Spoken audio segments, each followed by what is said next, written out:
to boost himself in the Republican primary. They're going to do that again. But what is becoming increasingly clear, Wolf, is the gulf between what's helping him maintain his base of primary support and what would hurt him in a general election. There's just a mountain of polling out there now that indicates that these legal entanglements are hurting him, that if he were to be convicted of a felony, that it would make it very difficult, if not impossible, for him to be elected president. It's already going to be difficult for him to be elected. So it's a crazy disconnect. What helps you today could be killing you tomorrow if he were to be the Republican nominee, and it's quite a conundrum for the Republican Party. Kristen, Republicans are starting to report how much money they raised in the 24 hours after the first presidential debate. DeSantis says he raised $1 million. Ramaswamy says he raised, what, $900,000. How closely do you think the Trump campaign is watching this to see if there's a new second-place rival to attack? Well, Wolf, they watch everything very closely, but I do want to know, when we talk about a second-place rival, we talk about Vivek Ramaswamy. He has done nothing but praise former President Trump, and that is something that Trump has noticed. He, of course, values loyalty. And so when it comes to Ramaswamy, you've almost heard nothing from Trump in terms of negativity. But when it comes to that fundraising numbers, they are watching everything closely, particularly as we know that Donald Trump has lost several of his big donors. They are still looking to fundraise repeatedly. We know that actually this next week he's holding a series of fundraisers at his resort in Bedminster. So always watching and always trying to see who is jockeying for second place. But again, when it comes to Ramaswamy, he has a lot less animosity than when it comes to DeSantis, even if Ramaswamy's poll numbers went up. Yeah, just one correction. Ramaswamy raised $600,000 in the first few hours after that debate. Bakari, the Biden campaign is out with a new ad today targeting Trump, DeSantis, and Tim Scott over their stances on abortion rights for women. Are those the three candidates that Democrats are most concerned about after this first debate? I think so. I'm not sure DeSantis is somebody that Democrats are worried about, but we'll just throw him in there with the rest of the lot. Tim Scott, yes, I think Democrats are afraid of what his vision may be in the Republican Party, disagree with him politically, but it's a 180-degree difference from the politics of grievance of, say, Donald Trump, and he actually has experience. Contrast that to Ramaswamy. So I think Tim Scott belongs in that category. But look, I have said it and I will say it again. This race is likely over on King Day in Iowa when Donald Trump wins that primary. Donald Trump is Biden's #1 target. And Democrats have to understand that it is true that Donald Trump can be president of the United States again. And Democrats must run scared.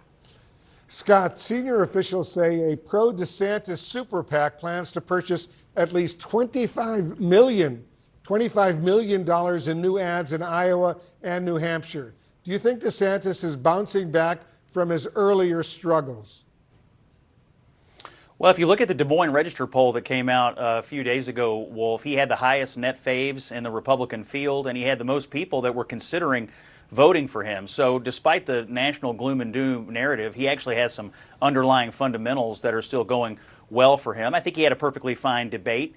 And maybe helped himself just a little bit there with a couple of his answers on key issues. So, we'll see if TV ads, still make a difference. For him, it's not really as much about Trump yet because he's not cleared up the clutter on the non-Trump side of this primary. And so what he has to do is show some movement back up the scale. Just holding it 13, 14, 15% for weeks and weeks and weeks is not good enough. At some point, you have to start seeing yourself tick up a little bit. That's a serious amount of money to spend on TV ads, and we'll see what they come up with. He'll have more to spend on that, I think, than the other campaigns, although Tim Scott, as Bakari mentioned, is not without serious firepower as well.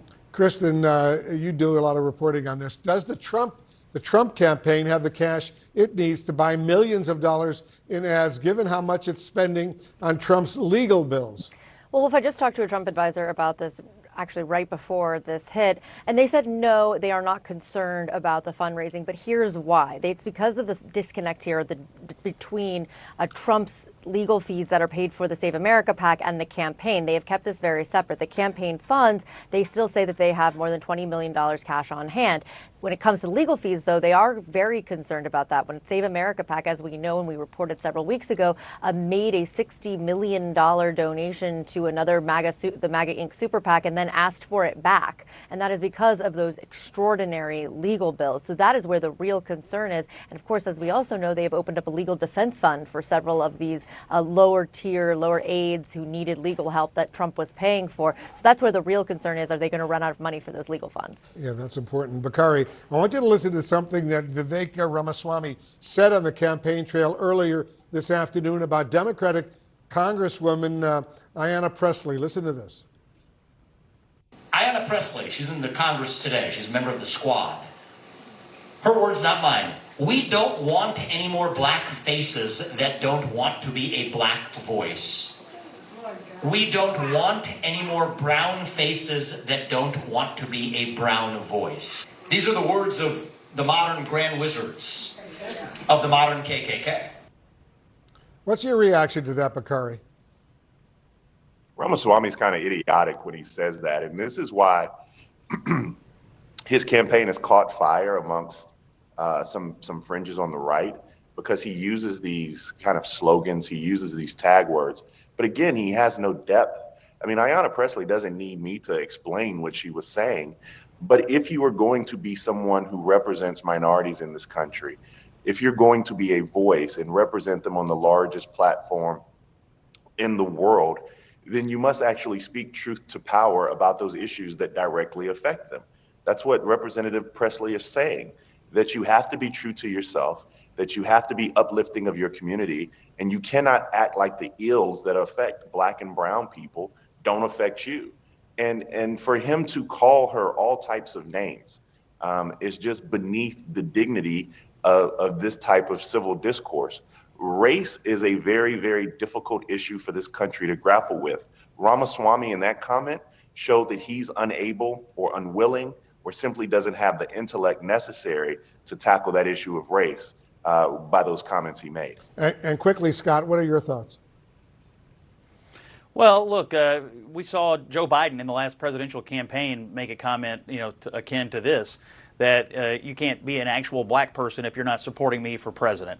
Republicans believe that there is a viewpoint on the American left that somehow you can't be a full member of your party, of your race, if you don't fall in with the Democratic Party. That's what Ramaswamy was talking about, this idea that being black or being Hispanic mandates that you be a liberal or a progressive or a member of the Democratic Party. You hear Republicans all over the country and races all over the country talking about this. And by the way, there's some polling and evidence to indicate out there that there is a little bit of movement in Hispanic communities and African-American communities towards the Republican Party right now. So I'm not surprised to hear Ramaswamy talking about it, because it's something Republicans are talking about everywhere. We'll continue this conversation down the road, guys. Thank you very much. Just ahead.